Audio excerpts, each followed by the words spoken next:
Assalamualaikum warahmatullahi wabarakatuh.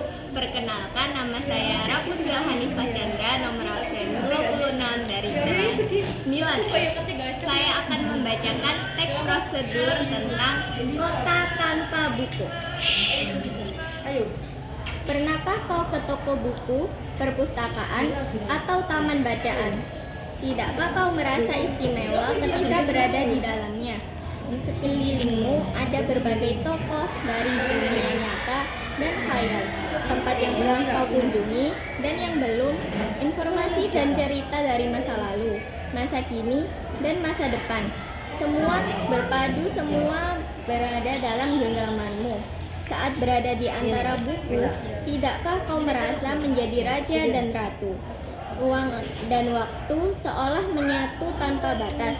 Kau bisa terbang melintasi sekat negara dan melewati berbagai zaman. Kau bisa menyelam ke dalam samudra, melayang di angkasa, bercanda dengan aneka satwa, dan berkelana di tengah padatnya kota, juga di rimba raya. Kau tahu, buku adalah jendela dunia, kunci pengetahuan, dan pintu wawasan. Muhammad Hatta, sang proklamator, berkata, "Aku rela dipenjara asalkan bersama buku, karena dengan buku, aku bebas. Melalui buku, manusia terbebas dari ketidaktahuan. Tempat-tempat yang dipenuhi buku adalah harapan berkembangnya pengetahuan dan wawasan." Apa jadinya jika kota tanpa buku? Pantaskah dia disebut kota?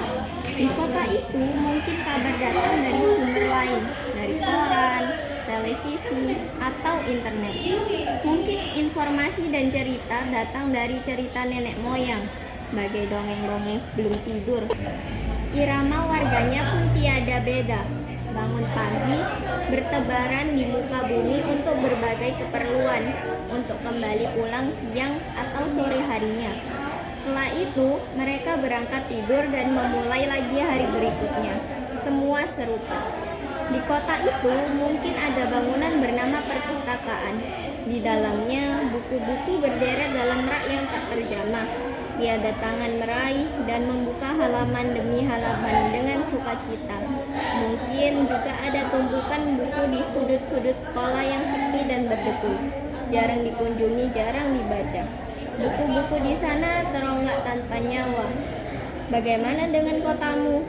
Mungkin kau tinggal di tengah kota yang megah, atau di gang sempit, di desa terpencil, di pesisir, atau di kaki gunung.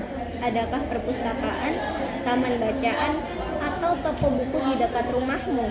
Jika ada, apakah tempat itu menjadi wadah berkumpulnya anak-anak dan warga, menjadi pusat berkembangnya wawasan dan pengetahuan, atau hanya menjadi pajangan? Maukah kau menjadi orang yang menghidupkannya? Kau bisa mengunjungi dan mengajak teman-teman membaca dan berbagi cerita di sana. Jadikan tempat itu sumber kegembiraan dan pengetahuan. Jika tempat itu belum ada, maukah kau menjadi orang yang mulai menghadirkannya? Kau bisa memulainya dari di sebuah sudut di teras rumahmu.